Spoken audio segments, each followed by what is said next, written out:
ये सदगुरु महाराजनो ओम ब्रह्मणी सदगुरु श्री दलपतराम महाराजनो सदगुरु श्री भोपतराम गुरु महाराज हरिगुरु पधारेल सर्वे मात पिता गुरु देवनो धन घड़ी धन भाग छे आजे जांबू घोड़ानी पावनधरा पर रामपुरा फळियानी अंदर धर्मप्रेमी रणजीतभाईना घर पटनागढ़ आजनो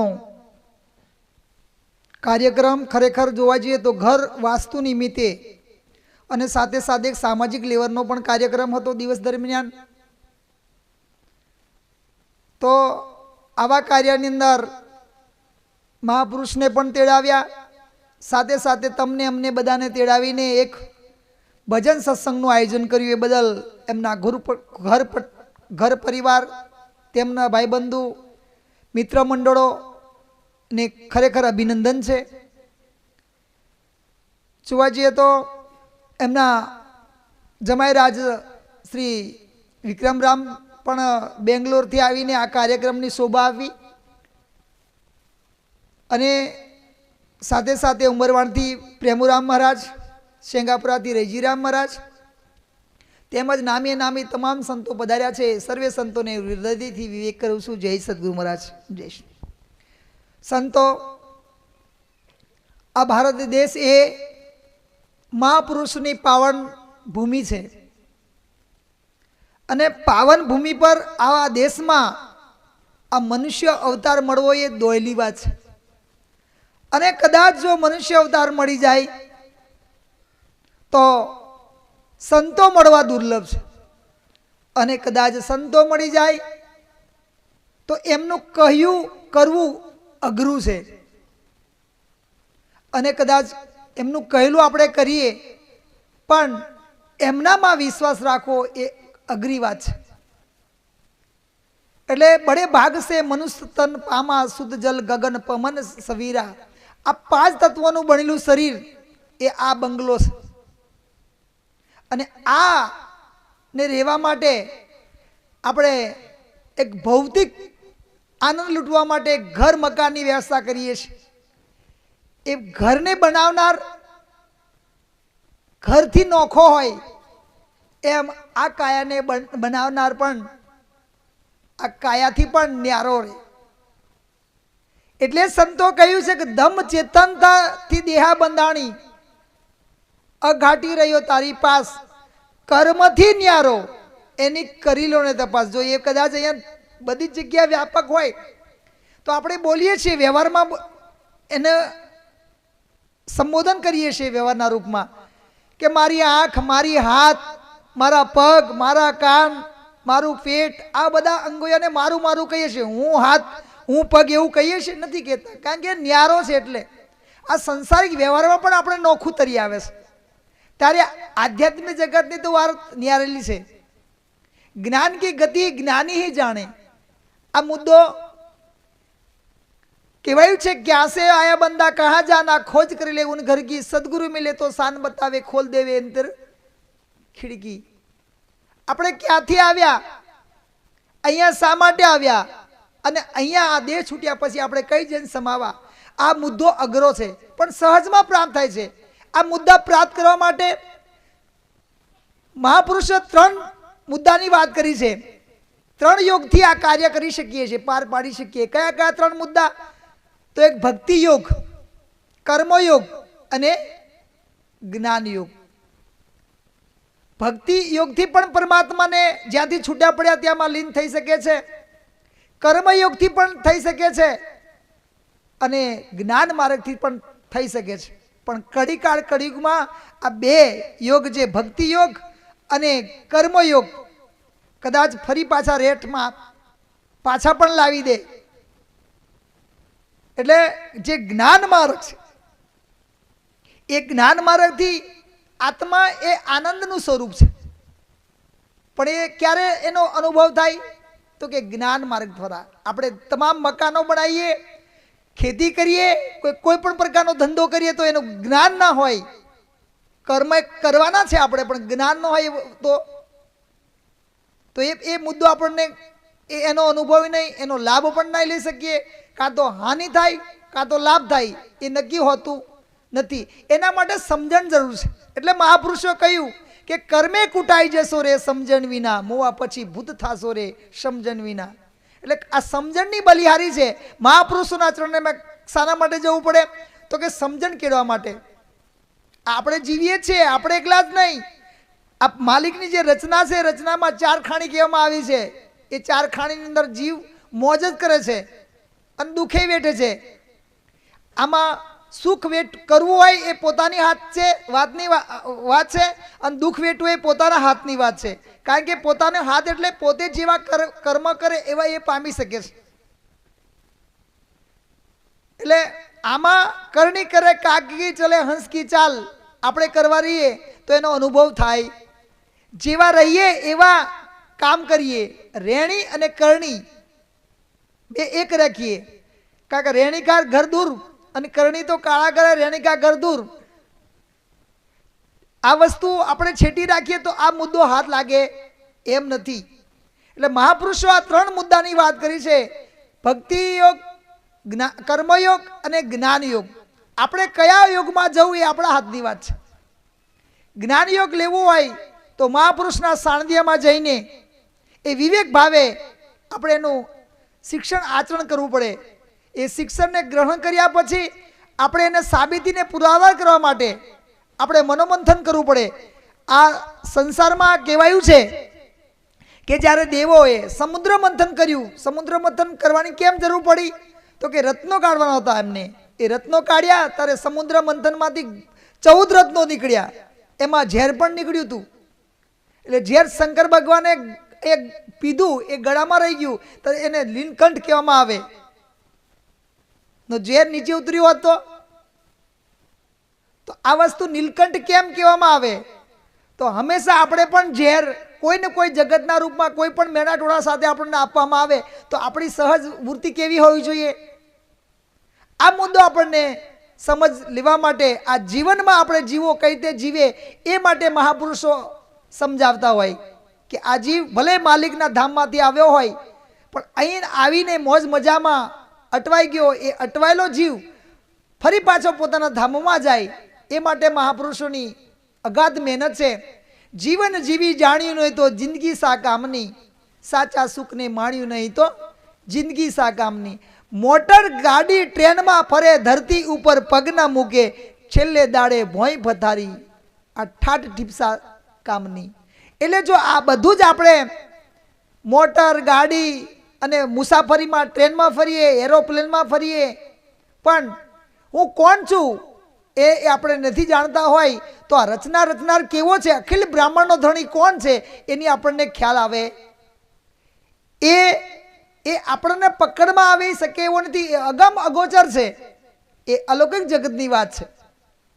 તો અલૌકિક જગતની અગમ અગોચર જતા પહેલા પોતે જે ગમની વસ્તુ છે, ગમવાળી છે, એ મુદ્દા પર આવો. મહાપુરુષો ઘણી સાકીમાં કહ્યું છે કે મોકો કા ઢૂંઢે બંદા મેં તો તેરે પાસ મેં.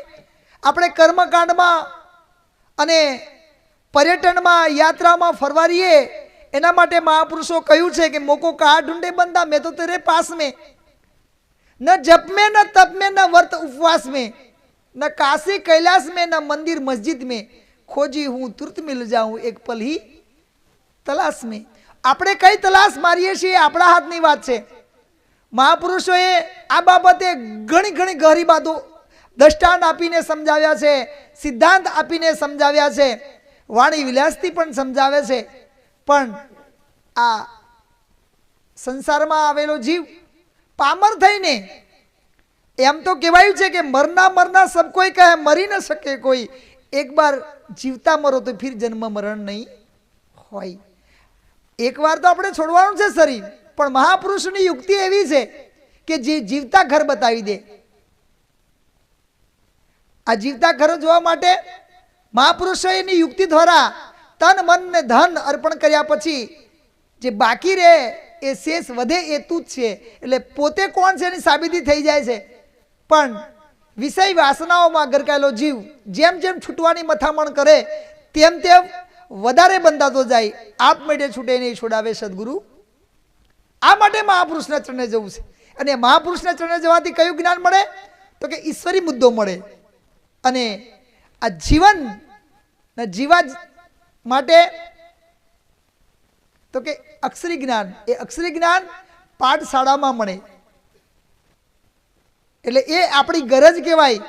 એટલે ગરજ ગાંઠે ને વૈદ પાઠે, એમ આપણી ગરજ હોય તો આપણે નિશાળે જઈએ છીએ. તો નિશાળે જતાં જતાં આપણે કેટલાક ધોરણો આવે છે, એ ધોરણનો અભ્યાસ કરતાં કરતાં કરતાં આપણે મેટ્રિક એટલે 10માની પરીક્ષા પાસ કર્યા કરી પછી આગળ 12માની પાસ કર્યા પછી આપણે જે કંઈક લાઈનો મળતી હોય એમાં ઇન્વોલ્વ થઈએ છીએ. એટલે શિક્ષણ પણ એટલું જ જરૂરી છે અને આ શિક્ષણ પણ એટલું જ જરૂરી છે. બે શિક્ષણના પાસા છે. આપણે કયા શિક્ષણની જિજ્ઞાસા અને તમન્ના છે એ તરફ વળીને ફરી પાછા મેન મુદ્દા પર આ એમ કહેવાયું છે કે અહીંયા ચાર વર્ણની અંદર જે જે કામ કરવામાં આવે ને વર્ણ કહેવામાં આવે, વર્ણ વ્યવસ્થા પાડેલી છે.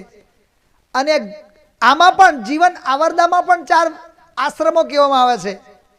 સંન્યાસ આશ્રમ, ગૃહસ્થાશ્રમ. આપણે સાંભળ્યું છે, શાસ્ત્રો વાંચો પણ એનો પણ અનુભવ કરવો જોઈએ. તો આ આશ્રમ છે, એ આશ્રમની અંદર પણ 4 અવસ્થા આવે છે. જે જે સમયમાં આપણે એવી અવસ્થાનો ઉપયોગ કરી લેવો જોઈએ. ગૃહસ્થાશ્રમની અંદર હોય તો ધન્ય ગૃહસ્થાશ્રમ કહેવામાં આવ્યો. તો ગૃહસ્થાશ્રમની અંદર આપણે કેવા વિવેક વર્તનથી મર્યાદાથી જીવન જીવવું જોઈએ. એના માટે મહાપુરુષો જગતમાં આવ્યા. એ કૃષ્ણ ભગવાન આવ્યા અને રામ ભગવાન આવ્યા. રામ ભગવાને મર્યાદા તરીકે જીવન જીવ્યા અને કૃષ્ણએ કરતા માલિક તરીકે જીવન જીવ્યા. હવે કૃષ્ણએ એવી ગીતાની અંદર અર્જુન અને કૃષ્ણનો સંવાદ છે. અર્જુનને આ બાબતે સમજણ નથી પડી, દરેક બાબતે સમજાવ્યા પણ સમજણ પડી નહીં. એટલે એમને વિરાટ સ્વરૂપના દર્શન કરાવ્યા. એ વિરાટ સ્વરૂપના દર્શન કરવાથી એ જ્યાં જુએ તે કૃષ્ણ ભગવાન દેખાયા. એમ આપણને પણ પૂજ્ય બાપુએ દલપતરામ મહારાજે મેર કરી અને આપણને પણ વિરાટમાં લઈ ગયા. કોઈ જગ્યા બાકી નહીં. એક સોયની અણી મૂકે એટલી પણ જગ્યા બાકી નહીં એવાના આપણે દર્શન કરાવ્યા. પાવાગઢ, ડાકોર, ફાગવેલ, રણુજા, કાશી, કોઈ પણ જગ્યાએ બાકી રાખ્યું. એટલે આ વસ્તુ ઘટ ભીતરમાં અને રોમ રોમમાં જેનો રણકાર છે એ વસ્તુની આપણે પ્રાપ્તિ કરાવી. એટલે આવા મહાપુરુષો જ્યારે જીવનમાં મળે છે ત્યારે ખરેખર આપણું અહોભાગ્ય કહેવાય. ધન્ય છે એવા માતાને આપણે વંદન કરવા જોઈએ કે એમને આવા શરીરનો જન્મ આપીને મને આવા સાચા બ્રહ્મનિષ્ઠ એટલે કે બ્રહ્મ સ્વરૂપમાં નિષ્ઠા કરાવી દે. અને તે પાછા કેવા છોત્રીય, એટલે છોત્રીય બ્રહ્મનિષ્ઠ મહાપુરુષ મળે છે ત્યારે કર્મકાંડની હરમણમાં હટાવીને એક સ્થિત સ્વરૂપ એટલે જ્યાં જે પોતે છે એ પોતે પોતાની અંદર સમાવી કરી દે છે. એટલે કહેવાયું છે મેં તબ જાણું કે મને પૂરણ ગુરુ મળ્યા. તો કે પૂરણ ગુરુ કી यही નિશાની આપમાં આપ દર્શાયા. મેં તબ જાણું મેને પૂરણ ગુરુ મળ્યા. આપણે કહે બધા સદગુરુ લેબલ લગાવીએ છીએ આપણે, પણ સદગુરુ કોને કહેવાય અને ગુરુ કોને કહેવાય? ગુરુ એ બંધનમાં જકડે, રસ્તો બતાવે, અને સદગુરુ એ બંધનમાંથી છોડાવે. એ પોતે પોતાની અંદર સમાવી દે. એટલે કહેવાયું કે સદગુરુ પારસમણ કરતા અધિક છે. પારસમણી એ લોખંડનું સોનું કરે, પણ સદગુરુએ આપમાં આપ દર્શાઈ. પારક પદ પદ ખાવે હંસ ગતું, સદગુરુ સાનમાં સમજાવે. ભેદી ભમરો કમળનો જોગી એ લક્ષ જોજનથી ચાલ્યો આવે. આ બધી બાબતે આપણે સમજવું હોય તો મહાપુરુષને ચરણે જવું પડે. ને તો ગંગા સતી પાનબાઈને ઉપદેશ આપતા કહ્યું છે કે વીજળીના ચમકારે મોતીડા પરોવો પાનબાઈ, નહીં તો અચાનક અંધારું થશે. વીજળી કોને કેવી અને ચમકારો કેવો હોય, અને આ સમયે આપણે શું સિદ્ધ કરી લેવું જોઈએ. એટલે આ વસ્તુ કઈ અઘરી નથી, દરેક બહેનો વ્યવહારમાં જ પ્રગટ કરી લે છે. આ સત્ય વસ્તુ દરેક જગ્યાએ બિરાજમાન છે, પણ નેતિ ત્યાં નથી. અને તત્વમસી તું છે, તત્વમસી એટલે તું ત્યાં છે, એ કઈ રીતના છે? આ બે પંક્તિનો સંવાદ આપણે જાણવો પડે. આ આ જગતમાં આપણે જે બેઠા છે એ માયાની રચના છે. આપણે રચનામાં બેઠા છે, એ માલિકની રચના છે. એ માલિકની રચનાની અંદર આપણે બેઠા છે. એ માલિક દૂર નથી. પણ માનો કે ઘણીવાર કહીએ કે આ મોબાઈલનો બનાવનાર ક્યાં હોય, તો કે નિરાલો હોય. આ મોબાઈલમાં હોય નહીં. તો મોબાઈલ શું કામ કરે? તો કે આ ટેકનિકલ લાઈન એટલી બધી, ત્યાંથી ત્યાં તમે બેઠા વાત કરી શકો એટલું બધું ટેકનિકલ આગળ છે. એ વૈજ્ઞાનિક કહેવામાં આવે. અને જે પોતે છે એ પોતે પોતાને જાણવા હોય એ જ્ઞાન માર્ગ કહેવામાં આવે. એ જ્ઞાન અને વિજ્ઞાન, જ્ઞાન વસ્તુ સમજવું હોય તો વિજ્ઞાનનો પણ સહારો લેવો પડે. કારણ કે આ મન વાણીથી પરની વાતો છે, આ કાયાને બાદ કર્યા પરની વાતો છે. એટલે આ વસ્તુ સમજવી હોય તો ખરેખર આપણને આ સાધન મળ્યું છે, જેને મનુષ્ય દેહ કહેવામાં આવે. એ દુર્લભ વસ્તુ આપણે સુલભ થઈને મળ્યું છે. તો આવું દુર્લભ સાધન આપણને સુલભ થઈને મળ્યું હોય, અને માલિકે પણ રચના રચાવી કે નર નારીનું જોડું બનાવ્યું, અને નર નારીના જોડાની અંદર વંશાવેલી આગળ વધે એ માટે માલિકે કેવી પ્રકૃતિની રચના કરી. તો પ્રકૃતિની અંદર આપણે કેવી રીતે રહેવું જોઈએ એ ખરેખર આવા મહાપુરુષો પાસેથી આપણે જાણવું જોઈએ. માતા પિતાએ એ આપણને જન્મ આપે છે, અને માતા પિતાના જન્મ થકી, એ બુંદના જન્મ થકી એ નાશવંત જગતમાં આપણે ફરી છોડી દઈએ છીએ. પણ મહાપુરુષો જ્યારે જન્મ આપે છે ત્યારે અજરામર જન્મ આપે છે. એટલે ઘણા મહાપુરુષો કહ્યું ગુરુના પ્રતાપે આ ફણા રામ બોલ્યા, ફણા દાસ બોલ્યા. તમે સાંભળ્યું છે ભજનની અંદર. આ વસ્તુ એ અજરામર છે. જેને જેને મહાપુરુષો મળ્યા છે એના નેજા ફરકે છે, અને એ નામની સાથે એના વિચારો અમર થઈ ગયા. ભલે દેહ નાશવંત છે, આ જગતની અંદર આ જગત આખું પરિવર્તનશીલ છે. એ પરિવર્તન એ સંસારનો નિયમ છે. તો એ નિયમના તાબે આપણે બેઠા છીએ. આપણે કાયમ રહેવાવાળા નથી. કારણ કે આપણે જે બેઠા છે એ પરિવર્તનશીલ જગતમાં બેઠા છે. આ દુઃખાલયા ભર્યા સંસારમાં બેઠા છે. પણ દુઃખાલયા ભર્યા સંસારમાં એક સુખ સ્વરૂપ પરમાત્માનો આપણે અનુભવ કરી શકીએ એ સાધન લઈને બેઠા છીએ. એટલે ધન્ય છે આ ભારત દેશને. અને તે ભારત દેશ એ મહાપુરુષોની તપોબળ ભૂમિનો રંગે રંગાયેલો દેશ છે. બાકીના બધા ભોગ ભૂમિવાળા દેશો છે એ પણ આ દેશની આવીને અહીંયાથી અમૂલ્ય ખજાનો લઈ ગયા, અને ત્યાં પણ હાલના તબક્કામાં જોશો એ પણ આ દેશને ચાહીને એનો અનુકરણ કરીને એ પણ ધન્યતાને અનુભવે છે. તો આપણે મૂળ માટીમાં જ છીએ આ દેશની અંદર. તો આ દેશની અંદર એવા મહાપુરુષો થઈ ગયા. તમે ઇતિહાસ જોશો તો આ દેશની અંદર 5 પાંડવો, 100 કૌરવો પણ થઈ ગયા, રામચંદ્ર પણ થઈ ગયા, હનુમાન પણ થઈ ગયા, યોગ વશિષ્ઠ મુનિ પણ થઈ ગયા, પછી વિશ્વામિત્રી ઋષિ પણ થઈ ગયા, એ સપ્ત ઋષિઓ પણ થઈ ગયા. કાગ ભૂરસીડ એવું કહેવાય છે કે જે અજરામર છે એવા પક્ષીઓ પણ થઈ ગયા, ગરુડ જેવા પક્ષીઓ પણ થઈ ગયા. જો પક્ષીના રૂપમાં જો એને ભગવાનનું સાનિધ્ય પ્રાપ્ત કર્યું હોય તો આપણે તો મનુષ્ય કહેવાય. એ મનુષ્યના સાનિધ્યની અંદર આવા મહાપુરુષો મળતા હોય તો ખરેખર વિવેક ભાવે જઈને દોડતા જવું જોઈએ. નહીં તો આપણે ખરેખર પેલા જમાનાની અંદર આ જ મુદ્દો મેળવવા માટે મહાપુરુષોએ યોગ સાધના કરી, સમાધિ અવસ્થા પર આવ્યા અને વૃત્તિને સ્થિર કરી. હાલના તબક્કામાં તમે જોવા જાઓ તો જ્યાં તમે બેઠા છો ત્યાંનો પણ તમે અનુભવ કરી શકો છો. પણ આ વસ્તુ સોના જેવી કિંમત કરતાં અમૂલ્ય છે. જેમ સોનું તમે તિજોરીમાં રાખો એમ આ બ્રહ્મ જ્ઞાન, જેને આત્મ જ્ઞાન કહેવામાં આવે, એ આત્મ જ્ઞાન એ અમૂલ્ય કિંમત વાળું છે. એટલે એને એવા ખજાનામાં, એવા વચનોમાં રાખેલું છે. એનો જ્યારે મુદ્દો તમારે પ્રાપ્ત કરવો હોય તો આવા મહાપુરુષના ચરણે જવું પડે.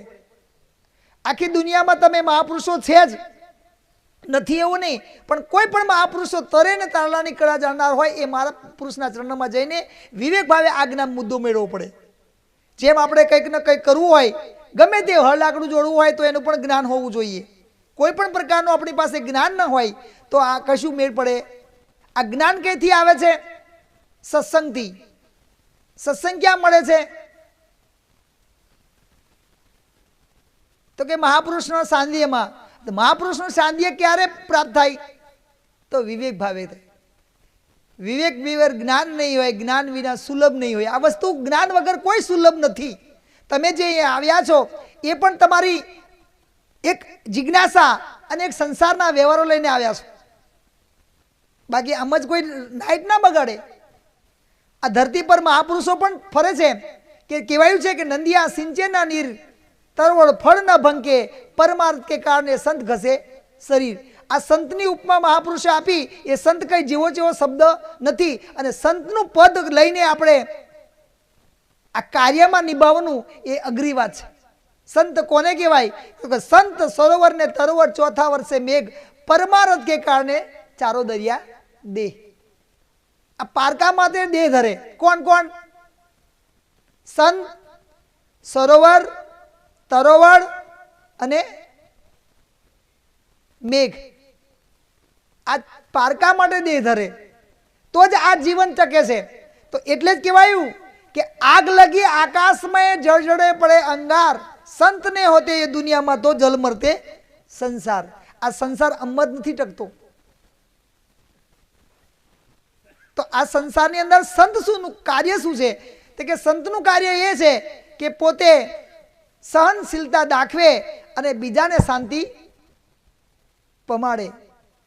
તો આ બીજાને જો શાંતિ પમાડતા હોય એનું નામ સંત કહેવામાં આવે. આપણે સંતનો મુદ્દો પ્રાપ્ત કર્યો, પણ આપણી પાસે એવી વૈરાગ્ય વૃત્તિ હોવી જોઈએ. જ્ઞાન સાથે વૈરાગ્ય પણ આવવું જોઈએ. આ ગુપ્ત રસનો ખેલ પટ્ટો આટી છૂટે પૂરણ સમજાય. શું કે આ ગુપ્ત રસનો ખેલ અટપટો આટી છૂટે પૂરણ સમજાય. આપણી જ્યારે આટી મટી જાય છે, પવન તમે જોશો એક ઉનાળાનો પવન આવે અને હમણાંનો એ પણ ઉનાળામાં પવન હોય. એક પવન શાંતિથી હવા આપણને આપે અને બીજો પવન વંટોડિયાની જેમ આટી મારતો મારતો આવે. કદાચ આપણે ખીલી ના મારી હોય તો પતરું પણ ઉડાડી દે. કદાચ ચારા માટે માંડવો બાંધ્યો હોય એ માંડવો પણ ઉડાડી દે. હવે એ જો પવન આવતો હોય તો આપણે એ પવનની સામે જઈએ છીએ? નથી જતા.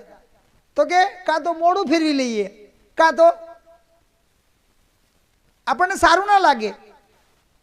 અને પેજ પવન પાછો સીધો આવ્યો હોય તો આપણે એને કેવું કરીએ? હાશ, હવે કે ઉનાળાની અંદર હમણે પવન આવ્યો તો એની બાજુ આપણે આગળ જઈએ છીએ. તો પવન તો એક જ છે. પેલાની અંદર આટી છે, એને વંટોળે કહેવામાં આવે, અને પેલા પવનની અંદર આટી નથી. તો આ પણ એવી જ વસ્તુ છે. સંસારમાં રહેવા છતાં આટી બાંધીને રહીશું તો આ જ્યાંથી આવ્યા ત્યાં મિલન થાય નહીં. આ મિલન યોગ છે. આ મિલન યોગની અંદર આપણે કઈ રીતના મિલન થવું એ આપણા હાથની વાત છે. ને તો સંતોએ ઘણી ઘણી વાત, સરસ મજાની વાત કરી. આ રેટની પણ વાત કરી કે ચલતી ચક્કી દેકર દિયા કબીરા રોય, દો પાટણ કે બીચ મેં સાબિત બચા ન કોઈ. આ સંસાર રૂપી ઘંટી છે અને જન્મ અને મરણ વચ્ચેના બે પડ છે. અને સદગુરુ એક ઘંટીને ફેરવાવાળા વચ્ચે હોય ને, ઘંટીની અંદર શું કે એને ઘંટીની અંદર વચ્ચે હોય એ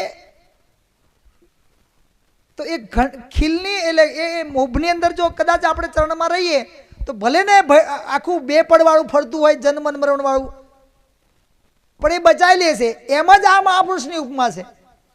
ભલે સંસાર રૂપી ઘંટી ફરતી હોય અને જન્મ ને મરણ વચ્ચેનો બે પડવાળા આપણે ભીસાતા હોય, પણ સદગુરુ એ ચરણમાં જવાથી એ આખો નાખો દાણો રહી જાય છે.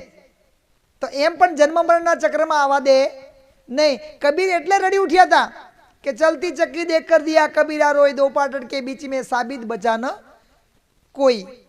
આ ઘંટીમાં કોઈ સાબિત બચ્યું નહીં. તમે જોશો તમારી આટલી ઉંમર છે તો કેટલા વડદાદાઓ, કેટલા કાકીઓ, કેટલી